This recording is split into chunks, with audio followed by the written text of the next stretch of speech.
随着中国和菲律宾达成新的南海共同开发意向，原本风波诡谲的南海局势也逐渐回归平稳。再加上之前中俄联合海军编队北上日本海的军演，展现出了美军难以招架的战力，让美国军方的面子完全挂不住了。所以他们要趁着中国新春佳节之际，来中国周围把场子找回来。现在美国内部有一种呼声，尼米兹号航母打击群在有争议的南海航行，就是为了在南海耀武扬威，对中国进行威慑，维护所谓以美国为核心的国际秩序。在新闻里，美国人吹嘘到，美国海军的尼米兹号航母携卡特号、中云号等导弹驱逐舰在黄岩岛地区进行实兵演练，其内容是飞机实战打击。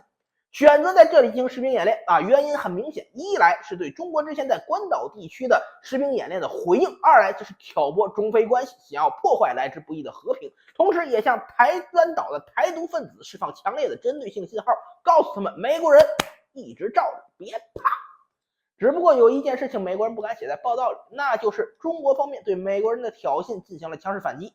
中国大连海事局发布航行警告，在渤海海峡和黄海北部划下军事禁区，进行了为期15天的演习训练，从1月中旬持续到29号结束。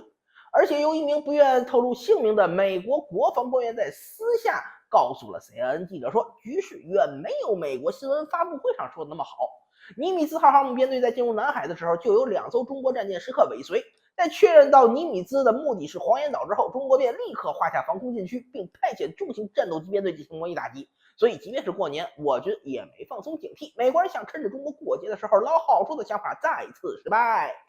如果尼米兹号上面带的是 F-35战机，或许还能反抗一下但它作为一艘没有经过隐身战机搭载改造的老式核动力航母，上面装备的还是 F-A-18超级大黄蜂一般来说，在我国沿海地区进行航母打击演练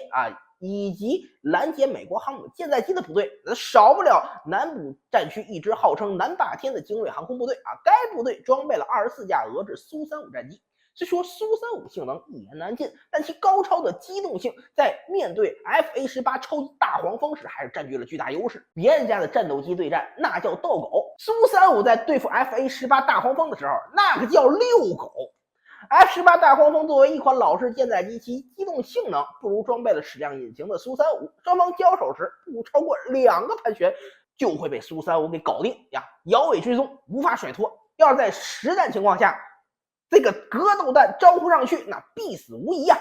过去咱们对付美国航母和美国舰载机，这次也不例外。所以美国人的航母编队根本就没达到所谓的威慑效果，反而让我们明白了美国航母舰队不难对付的本质。当然，如果有人说换成 F-35战斗机苏35肯定讨不到一点好处。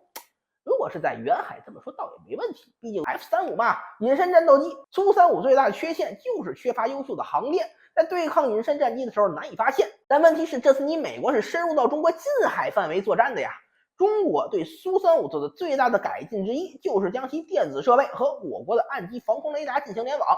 我国在海岸线上部署了大量岸基反隐身雷达，这些雷达可以轻松发现美军部署的隐身战机，并将数据和苏35共享，超视距作战环节照样不虚拟。在这种情况下 ，F-35的隐身优势就没了。在比拼直接性能的时候，由于其肥胖短腿的气动结构，机动性还不如 F-A-18，所以真的要跟苏35对上狗斗，大概连1个回合都走不下来。最重要的是，美国航母每次来我国周边海域，最重要的任务就是收集解放军装备的电磁信号特征和相关情报。可每次我国派出的它都是苏35，这就让美国人很郁闷了你情报收集半天，收集了个寂寞。人家中国海空军根本不派自己国产主力，就用俄罗斯飞机吊着你。你分析了半天，你分析的那是俄罗斯空天军的实力，不是中国空军的实力。当然，为什么面对美国人的挑衅，我们不直接派出实力对等的航母打击群去南海震慑呢？有以下几个原因。首先，目前全球紧张度虽然很高，国际趋势很糟糕，但中美并没有撕破脸皮，反而在气候和经贸合作上达成了一系列协议和共识，双方的分歧还处于可控阶段之内。同时，美国国务卿布林肯也即将访华在这个时候，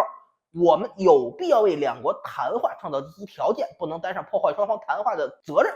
其次我国的军事活动从不针对任何第三方在家门口进行长期训演，显然是在向周边挑衅势力释放强烈信号。所以只要足够威慑到美国，就没有必要用过剩的火力和军力进行威慑，以免落下把柄。现在既然我国已经用实际行动证明了美国拉拢一众盟友构筑的岛链防御是纸老虎，那就没有必要因为美国人的无能狂怒过度反应，按部就班完成自己部署，踏踏实实走自己的路，让美国的阴谋一个接着一个落空，就是最好的回击。